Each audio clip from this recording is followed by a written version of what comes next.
So got a phone call just on my lunch break from a guy up at the station that I've been at now for 34 years. And he said, I'm looking for a play-by-play guy, and I hear you're my guy.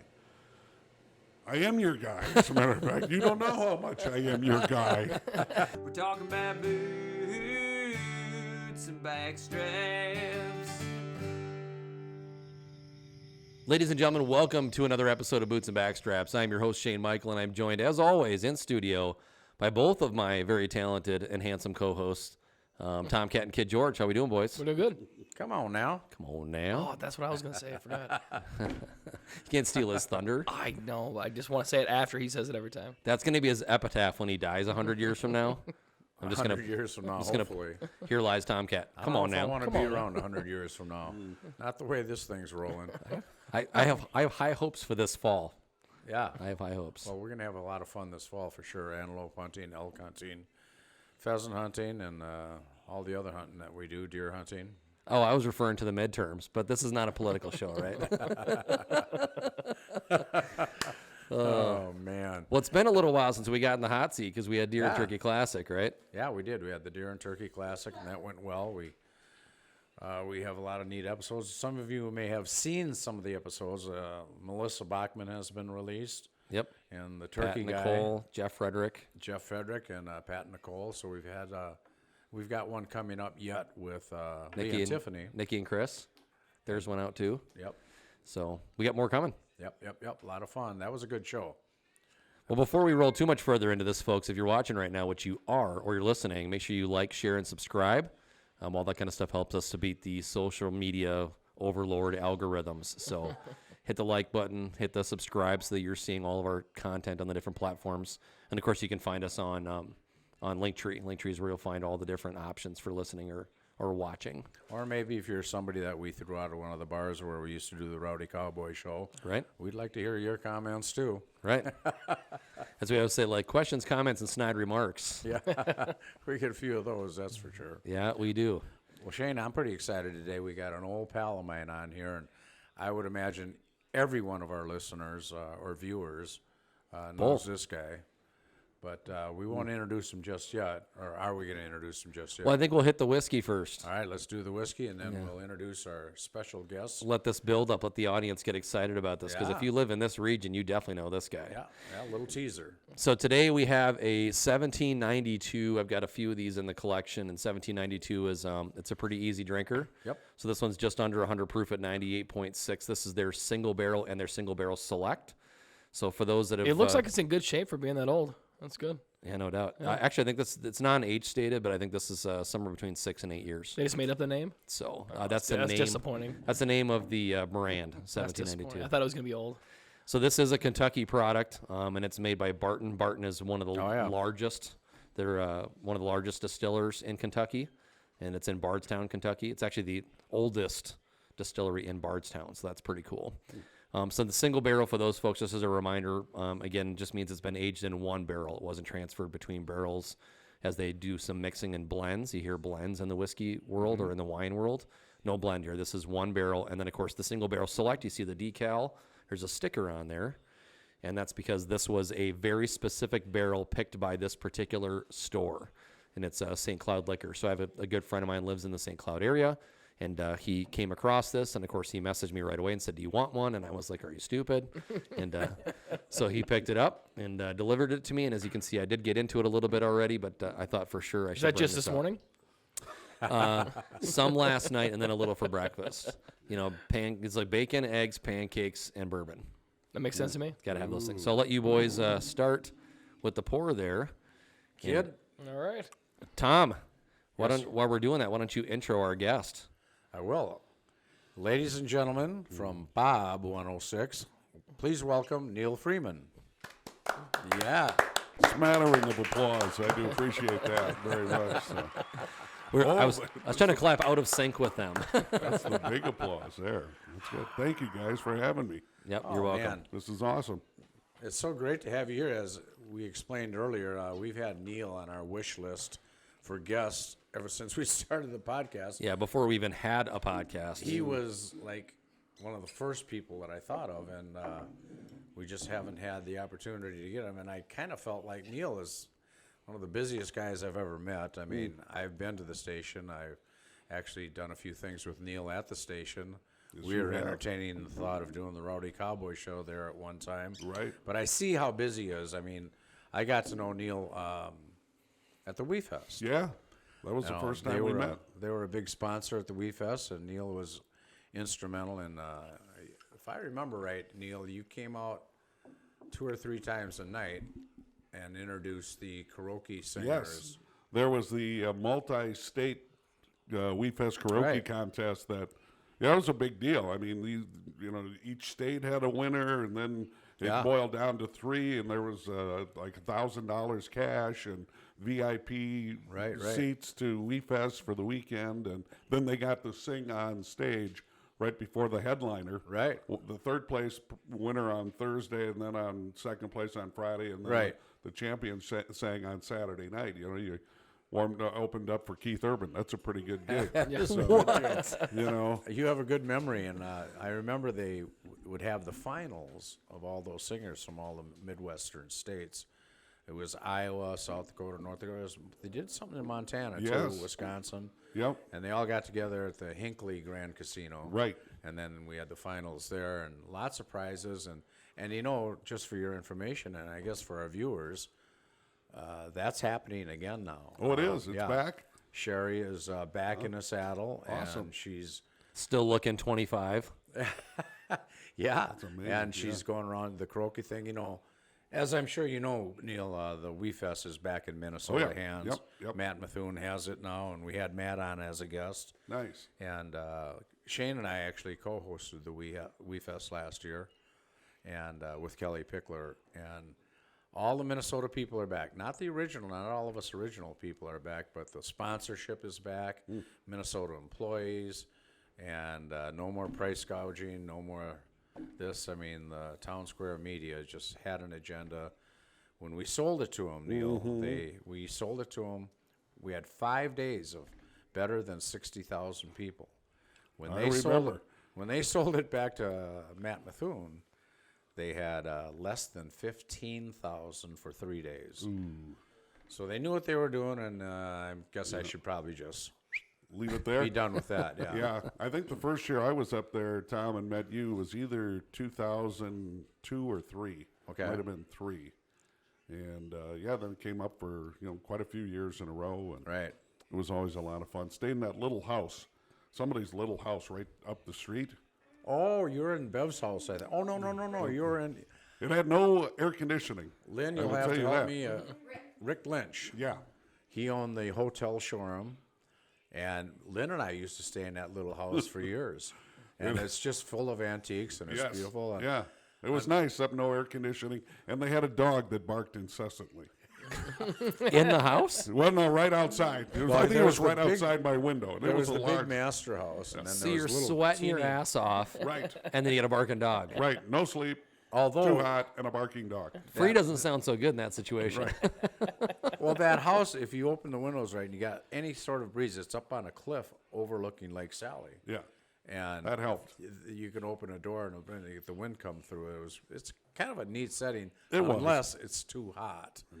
And unfortunately, Rick's no longer with us. Oh. And hope that dog isn't either. Yeah, right. Hey, Rick, can you take that dog with you? Right. That dog is a hunting dog, needed to be hunted. Oh, boy. So, but anyway. Well, that's a great good, memory. Good memories, and we had a lot of fun, and both you and Lynn were so gracious to me, and I'd never really been at a big music festival at that point.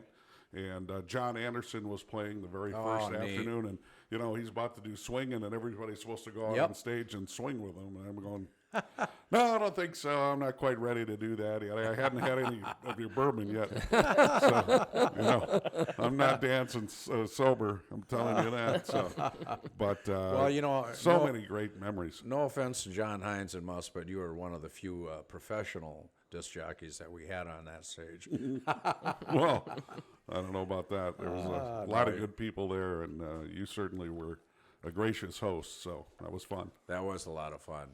Let's talk about a little bit of what you're doing these days. Our next guest, Tom Goodrich from Fishing for Life. Yeah. It's Fishing for Kids now, isn't it?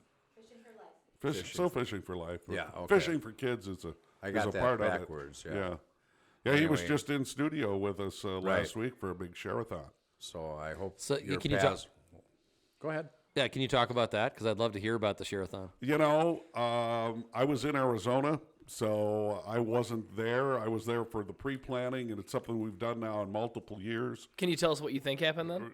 Yes, I can tell you. I think we raised a whole bunch of money for Fishing for Life and Reach for Resources, two great local charities that do a lot of great things in the community. So Tom can give you the actual number. Actually, people are still donating. Wow. But last year we were in that like $40,000-$50,000 range. So it's a big chunk of dough. And but we've been associated with Tom and Fishing for Life for a lot of years. Right. So I and understand. Tom's just He's a great real, guy. He's real good friends with the owners of Yep. Bob. Yep.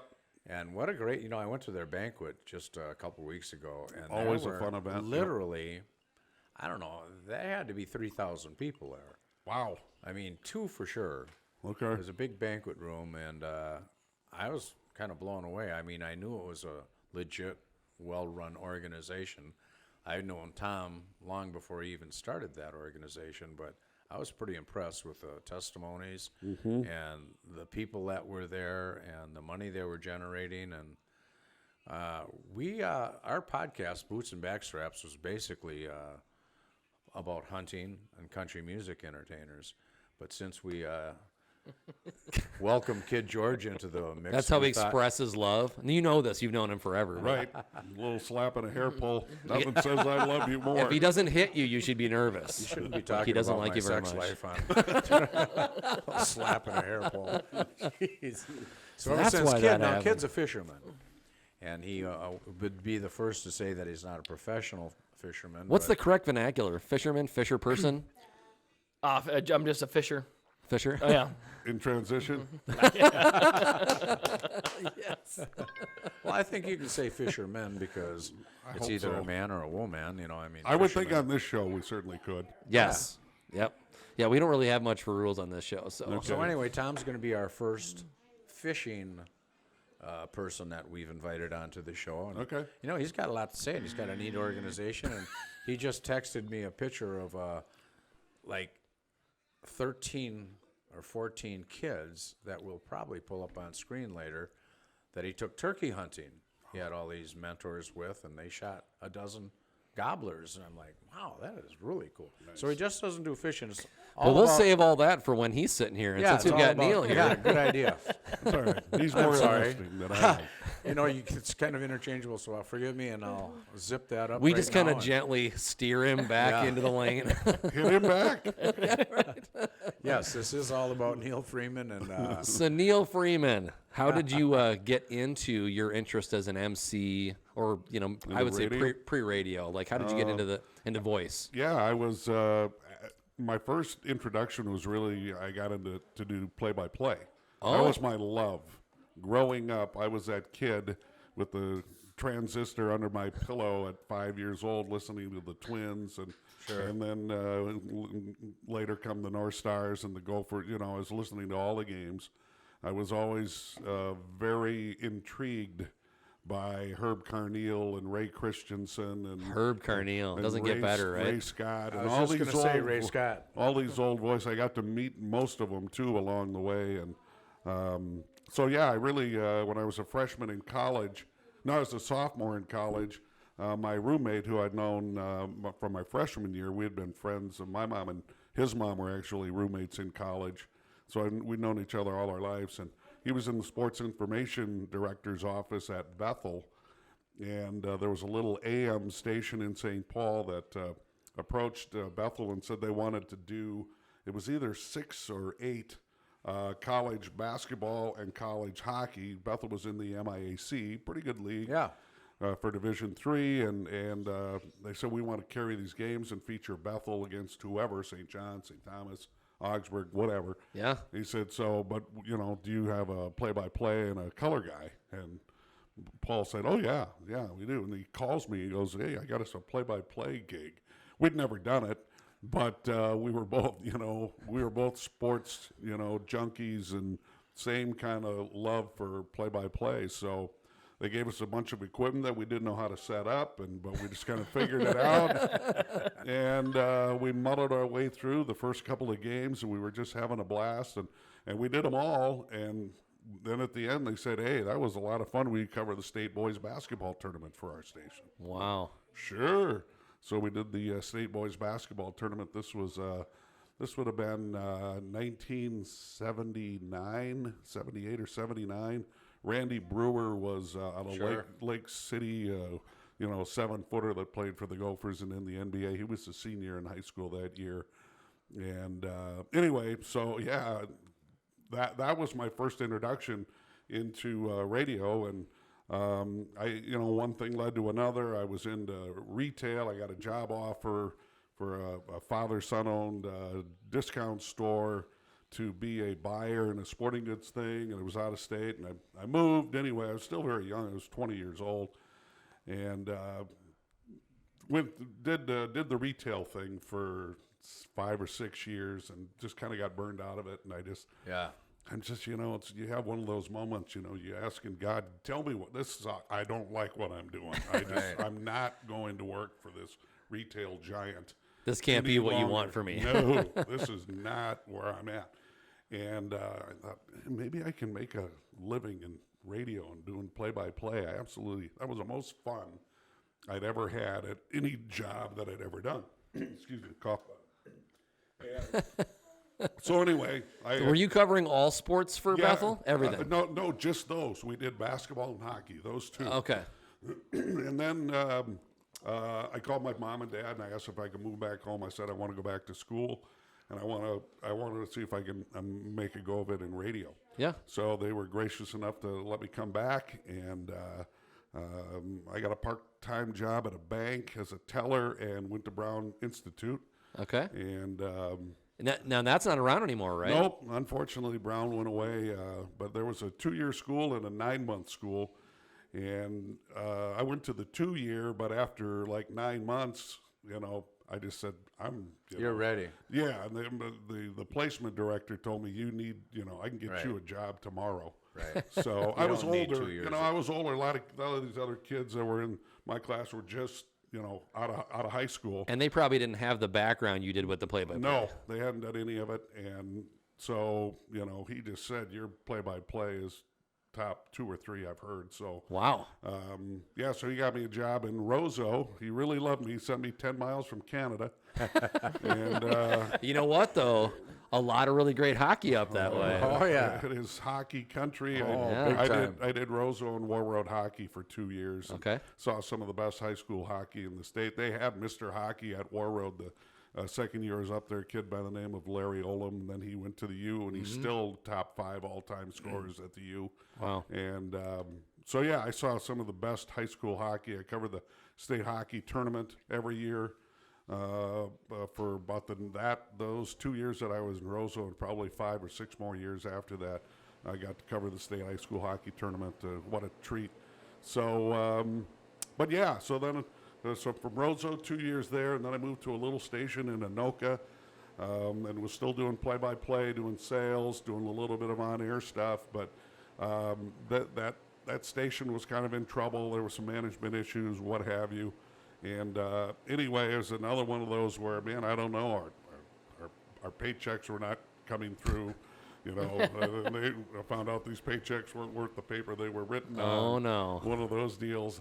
And man, now I'm married. I got a kid coming and no money.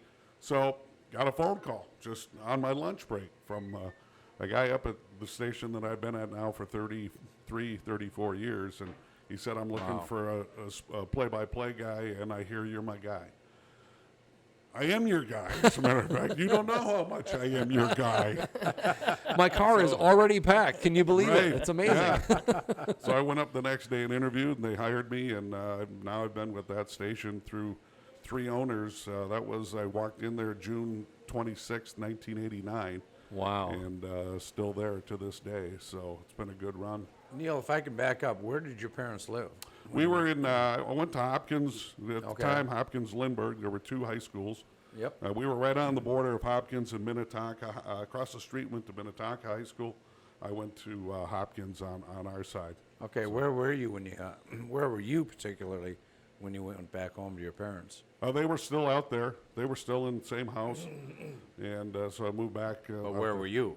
Oh, I was in, let's see, where I was living around, I was in Burnsville, I think, Okay, at just that around time. the Twin Cities. Yeah, somewhere? Okay. yeah. I was working for a retail giant that is still here. Right. But yeah, it was time to get out. Of whom you don't want to mention. Nah, no. So that's KG grew up in that part of town too. Yeah, That, where? like Crystal, Robbinsdale, Hopkins, like that part of town. Yeah. Yep. Yeah, it's my old I'm stop and grow. actually back in New Hope right now, so. Oh, sure. That's where when I went to work for WQPM, it was AM and FM at the time. We lived in New Hope, right off of 169 and between Rockford and 49th, in an apartment complex there. So. That's where my dad lives. Were they calling it No Hope then, or that start like later? Yeah. Once I moved in, I don't know. Something went haywire there, but that was a long drive. Our studio was in Princeton at that point, so from New Hope to Princeton every morning was Right. was a long drive. So then I moved to Elk River, and then eventually the station, moved down to where it is now in Ramsey, Yeah. in between Elk River and Anoka, and we just have a beautiful facility. It's very Yeah, nice. you guys have all Great been there, facility. yeah. And, I was thinking about the Princeton studio this morning when I got up. I was remembering looking at a fair amount of artist pictures that were on the wall, and there was one of the Dixie Chicks before Natalie Maines. Yes. That was an interesting photo. I was Yes. like, oh, It was Dixie a very, Chicks. very short time Yeah. that the other lead singer was with him. I don't even know if it was a full year. Oh, really? I have no idea. Yeah, but- it wasn't very No, long. I just remember I didn't seeing that realize there picture. was a pre-Natalie Maines Yeah. Dixie Chicks. Yes. They Yeah. did not have the success that No. they had until Natalie came on board. Did they have anything you guys spun? Yeah, they did. Okay. Don't ask me. I don't remember Yeah. what one it was because, they were not the factor that they became. Yeah. So, Natalie, since you- aside from being controversial, was an incredible singer also. for sure. Oh, she brought them all the way up and brought them all the way down. Yes. Yeah. That's an interesting. What did your radio? When that whole controversy started? Did your radio station? Did you pick sides? Yeah. We, I mean, maybe it was something out of your hands. I don't know. we certainly talked about it. We try not to let politics play Right. too much of a role. Yeah. I mean, personally, I didn't think it was a very good decision on her part Right. to No. say what she said. Right. But on the other hand, everybody's entitled to their opinion. That's the country that we live in, although True. you never know anymore. But so we may have backed off a little bit for a little while just Yeah. while it was really a hot topic. But You heard the expression that opinions are like buttholes. Everybody's got one, and most of them stink. that's pretty much it. And I tell you what, we still get emails when we play their music. Wow. People gotta let that go. Yes. They also have a lot of time on their hands. I'm. No joke. I think I share the same opinion. Since I've known all of you guys for a number of years, our political beliefs, I think, run the same. And I think it was stupid of her to say that. Yeah. But I think the reaction, I think they crucified them poor girls for one simple statement that she shouldn't have said. Right. I kind of think they really got hammered pretty hard. Yeah, I would say. I mean, How many years ago was that? 20? And we're having we're a still talking about it. full blown conversation Yeah. about it right now. It was obviously significant. And not to get too political, but Neil, I think you'll agree that if they were on the other side of the political aisle, they could say whatever they want. No one would care. Yeah, it sure seems like it. But you get on this side of Right. the aisle, and it's like you say anything, and it's not even doesn't have to be that controversial, and Yep. turns into a big deal. So, well, Agreed. I personally love their music, and yep, me too. I think most people did. But And, That what it Goodbye is. Earl thing, I was like, Yeah. like I want to be mad at it, but it's really good. it is good. And we still play that. Nobody else will play that, I don't think. And we still call them the Dixie Chicks, even though they're just the Chicks. Right, of course. right. Oh, they are? Yeah, Oh, they yeah, had they're to, they just had the to drop Chicks the now. Dixie. Okay, That's, interesting. it's offensive. Oh, So. Is it? Is it? So we can't call them Dixie cups anymore either. Those are just the cups. have you seen the like? Are you serious? No. So, not to get into a rabbit hole here, but this is relevant. The Land O'Lakes butter, they took the Native American Oh, yeah. girl off. I suppose. So now there's all these Native American people on like TikTok and stuff, and they'll have like a video and they'll show their refrigerator and they'll have the little Land O'Lakes butter that doesn't have the Native American, and they'll just kind of point at it and they'll go back to the camera and go, "Yeah, notice they still kept the land." It's like,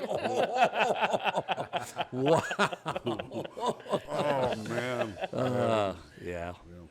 So you come into Bob and you're play-by-play guy because obviously you've got an iconic voice, and I'm not trying to blow smoke up your butt. Like seriously, one of the best radio voices I've ever heard. Absolutely. Yeah, incredible. I wasn't sure our microphones were going to be able to get your voice the way the way it actually sounds. Yeah, that's God's gift. I mean, this is just the way it is, and I've been fortunate enough to be able to kind of parlay it into a lot of fun, and I've met so many great people in this business over the years. It's unbelievable. It's truly. Are you talking about us? Well, of course, Okay. right at the top. You guys got me on your wish list. We You're on do. mine too. Do you remember, Neil, the first time I met you, like in person? Because this was almost 20 years ago too. I don't. We were in a bar, I would imagine. Yeah, so it was there was 2 times I met you when like it really burned in for me. But the first one was my band North Gone South was opening for Blackhawk, Oh yeah, there you go. and you were emceeing that show. Gosh, that was at least Yeah. close to 20 for sure. So funny story about Neil Freeman for you guys. So we're playing with Blackhawk and we're in the green room and we're talking to Neil. We'd never met before, but we got the heads up he was going to be there, and he was the radio affiliate and emceeing the show. And so he was obviously very gracious, really nice guy. Never had a bad experience with you ever. And he gave us kind of the heads up. So we were like hanging out in the green room. We wanted to like talk to the boys, to Blackhawk, before they went up. We finished our set and they were on their bus. So we're going to make our way to the bus, and he's kind of like, you might want to just give those guys a minute, because I think they had some visitors on their bus. He was like, just give them. And we're like, oh, okay. Then, of course, they come walking in with all these fans, we'll say. Fans of their show. I'm sure Ricky St. John was in that mix there somewhere. I don't remember if Rick was there. He was always there. He's huge. He had his truck painted with the Blackhawk logo and everything. Oh, He was always with Blackhawk whenever they were. That's why he rocked the mullet forever. Neil, along the lines of blowing smoke, not only do you have the voice, you have the work ethic, and you are, Bob. Well, You are the guy. You're the radio voice. You're the face, and I know officially you are the station manager. And Program director also, aren't you? no, Jeff Jones is our program director. Okay. And, I wore a lot of hats there for a long time, but right now, I'm close to retirement, and probably that'll be a sad day for the radio station. Well, Sad day for all of us. it's there's a lot of good people on our team, and so it's really allowed me to be less busy and to pick and choose a little bit more of what I want to do and what I get to do. I mean, this year I think I told Tom when we were at the at that show, the Deer and Turkey show, I spent the month of February in Florida and did the show from there, and got a chance to work remotely, and the owners were said, hey, whatever works for you. How works great for is us. that, right? I know. Technology. Are you kidding? So He's yeah. sitting by the pool or on the beach with Yeah. a Mai Tai in his hand. Right, doing the morning show, and it's an hour later now. I got an extra hour of sleep, so it was even better. So I did. I will say I feel like I put my time in. Over the course of the 30-some years there, and now I get to come and go and pick and choose a lot more, and because we have a good solid team there, I don't have to worry about some of the details That you used to have to that I worry used about. to worry about a lot. So Well, if you ever decide to have a retirement party, please contact us, because we know a couple of dancing girls. Oh boy. Really? Okay. Well, Just can't help himself. Yeah, hit that one again. Tom needs a double buzzer on that one. No, wait a minute. You're all assuming I'm talking about one individual, and I never said that. Well, what you gonna call it? Hollywood, whatever, is not around anymore, right? Models Unlimited. Yeah. No, but I think Bill Jensen still is. Oh, so now you're obviously morning show guy. Yep. And there was a time there, speaking of paying your dues, those 14 or 15 years when the alarm goes off at 3:45. Ugh. Everybody says, you get used to it, right? No, you do not get used to that. It kind of sucked every day. But Yeah. once I got in the truck and on there, once you get to work, the whole radio part of it is still fun, right? I mean, I've never, there's hardly a day I can say it isn't fun to go and play country music and, and talk to people. But yeah, you do it and yeah, just fortunate, blessed to be able to do it for all these Especially years. your brand of country music. Yeah, I love that was the thing. We a third country radio station came into the market, however many years ago, and my older son called me one day and he said, "Dad, right now you and the other two country stations are all playing the same Carrie Underwood song." And I go, and we have, we're a mom and pop shop. You guys Right. understand that concept, and these other big corporate conglomerates, with billboards and $1 million. I mean, they have more interns than we have total staff, right? I mean, we're just we're a little fly on the wall. And so I called the owner and I asked if I could meet with him, and he said, "Yeah." So what's up? And I told him, I said, this isn't working. I mean, we have the lesser signal. We have no budget for promotion. We have nothing, and we're all playing the same music. Why would people listen to us when they can hear the same songs on other stations, with bigger, better, So he said, "Well, what do you want to do?" And I said, "I want to play." I said, "Let's think about when country music really went nuts. Class of '89, Right. Late '80s, '89, Early 80s, Garth Allen Jackson, Travis Tritt, all these Blake artists come and out. Kenny and Yeah, and then Tim McGraw. right, and then you go, Tim McGraw came out probably in about 93, 94, just started, but Tracy Lawrence, Tracy Byrd, Oh, right. Mark Chestnut, Sammy Kershaw, Lori Morgan, all these it other goes on ladies, and on. Martina McBride there. And nobody's playing any of that music. I said, let's look at Tracy Lawrence. I did a little research. I said, here's a guy, Tracy Lawrence, 19 top 20s, 7 number ones. Not one of these are being played on any radio station right now. Why not? These are great songs. And I said, I think people will still gravitate towards them. There's a market for all this great 80s and 90s music. especially for that rural fan base. Yes. And you know who we are? I said, So he said, I trust you. Just do it. Just go do it. Here's the keys to the vet, son. Make it happen. And it was the best decision we ever made. Within the first week, we were getting literally hundreds of emails thanking us for making radio palatable again. I don't have to listen to Sirius. I don't have to, I don't have to listen to Pandora or whatever. I actually hear music that I haven't heard, and then we developed our no repeat policy. So, I mean, there's thousands of songs that people just hadn't heard forever. When you started going down the list of names, they're just rolling in my head. The songs that we used to play at the clubs, Restless Heart, those Little Restless Heart. Texas. I mean, So Clint Black, like all that stuff that you just never hear. Right. And it was a gold mine for us. Our numbers instantly tripled, and we went from, and then our two owners at the time, when one of them has passed away since, sadly, but, we had these 3 signals that just piggybacked onto each other. We're 105.5 from Alexandria down to, just about down to the northwest tip of the cities, through St. Cloud. And then 106.1, our tower in Albertville, goes right to the edge of St. Cloud and then goes down to the south side of the cities. And then 107.5 is a 50,000 watt stick in Faribault, and that comes from Albert Lee up to the southern part of the metro. So where one signal trails out, the other one picks up. And then we said, well, let's make the network let's make it a network so you can take Bob from Albert Lee to Alexandria, which is what we've done. Now we've added another signal out of Forest Lake, 95.9, that goes into western Wisconsin. It would boom up in here, in your part of the world Right, here, right. on 95.9, so that's now on the Bob network. So we really have, we cover almost 2/3 of the population of the state of Minnesota on our 4 signals, and nobody has what we have in commercial radio. Only public radio has a bigger footprint. They're about the same size as we do.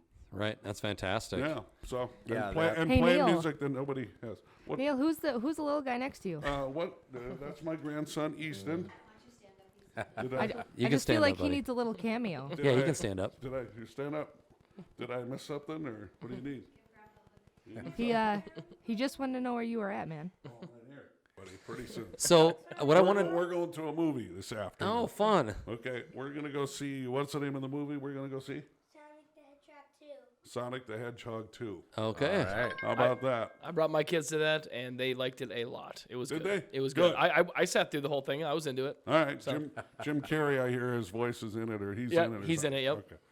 So what I want to do, Neil, is I want to shift to talk a little bit about your community stuff too, because I Sure. think it's so important for people to understand that unlike a lot of radio personalities in the market, you have been incredibly generous over the years with your time in emceeing benefits and charitable functions and all kinds of things like that. So how did you kind of get pulled into that sort of thing? Again, I always considered it kind of an honor that, if they would, somebody saw value in having me at their event. So I wasn't very good at saying no. I wanted to say yes as many times as I could, and especially, our radio station and our audience is a lot about God and country and our military, and we You do an annual CD that's tied to we the. do an annual CD that's tied to them to a couple of Minnesota military charities. They're all volunteer organizations. Where we did a little due diligence to find out where the money was going and to make sure it was staying in Minnesota and really affecting Minnesota, helping Minnesota families. And Yeah, not like what's the animal one that's on TV all the time? What is it? Oh. Humane Society? Like Yeah, 7% of the proceeds actually go to animals. And they're putting out such false information. yeah. There's never been more polar bears on our planet than there are right now. I want all of our listeners to know that. Yeah. And there has never been more elephants on our planet than there is right now. They're not endangered anymore. Those commercials are so misleading. They're using all that money for attorneys to end hunting. Right. Yeah. It's such a not only important for the community, but it shows and talks so much about how what your character's like to go in and donate your time that way to help these things, and because you are a big name in this market, so to have a fundraiser and then your name is tied to it, I mean, that's just leaps and bounds. You're saying Tom Goodrich, and they've got a big thing going, but they raised $40,000-50,000 this year on your station. Right, and that's a tribute to our audience too. I mean, they are very giving, they are very loyal. If we talk about a cause on the radio, and even our advertisers, if I do an endorsement, it's a product or something that I believe in, Yeah. and I believe I was treated fairly, and you would be as well. Same with our the charities that we kind of represent. They're doing really good works. The money stays here. If it's only 7% of the money, guess what? You're not going to be on our station. Right. So these military charities, with our CD project, was a great way to showcase, as you guys all know. Yep. There's a lot of talent in the Twin Cities There and really in our is. Amazing. state, musical talent. I mean, Yeah. these guys and gals write music, record music, and it doesn't sound out of place on the radio No. to play, a song by a Hitchville or a Shane Martin band or the Devin Worley band, whoever, and then play Alabama or Georgia. It doesn't sound out of place. They're that good. So we combine. You started a Sunday program that's dedicated to it. Yes, yeah, we do. We have our homegrown show every Yep. Sunday. You had Brandon who hosts it. He's our current host. You had him on, and so I was actually sitting on my patio, not with a bourbon, but with a cold beer, and my former Bob employee, PT, who you guys know very well too. Oh, yeah. He and I were just talking on my patio and getting to know each other a little bit, and I said, I had an idea to do a CD similar to what Cities 97 was doing. They were Right. using more national talent. I said, I want to use Minnesota talent and then donate some money to charities. And so then we started talking about charities. And I had met Tom Lyons who runs our Minnesota Military Radio Show that we play every Sunday morning. Well, he's also on the board of directors with the Minnesota Military Family Foundation. And there's a bunch of guys that ride motorcycles that I had met over the years that had a group called Tribute to the Troops, and they raise money for kids, a children's scholarship fund for our Gold Star families, those that have lost a mom or a dad. Yeah. And so we did some checking on those. So anyway, with the help of the lady who put the Cities 97 sampler together for all those years. She was out of a job at that point, and so PT knew her. So we called her and asked if she would get involved in helping us, because we didn't know how to do it. Yeah. I knew how to get a hold of the artist and get the music, but the packaging and everything else that goes with it. Distribution. So she became our executive producer for the project, and she went to the same people that did the Cities 97 sampler, did all the packaging, all the downloading, all the music, and she, lo and behold, the Minnesota Country Salute CD was. Make sure to like and subscribe, and please hit that bell icon. Stay tuned for more. Boots and Backstraps, brought to you by Homes by Shane and produced by Danny Geo Productions. Boots and Backstraps is proudly brought to you by Homes by Shane. Making your move with the Homes by Shane team means an unparalleled customer service experience. That level of service is the foundation of this referral-based business. Our driven team of experts communicate with their clients every step of the way, ensuring a memorable experience from the first conversation through your closing day. Go to homesbyshane.com for more information. Let's get you home.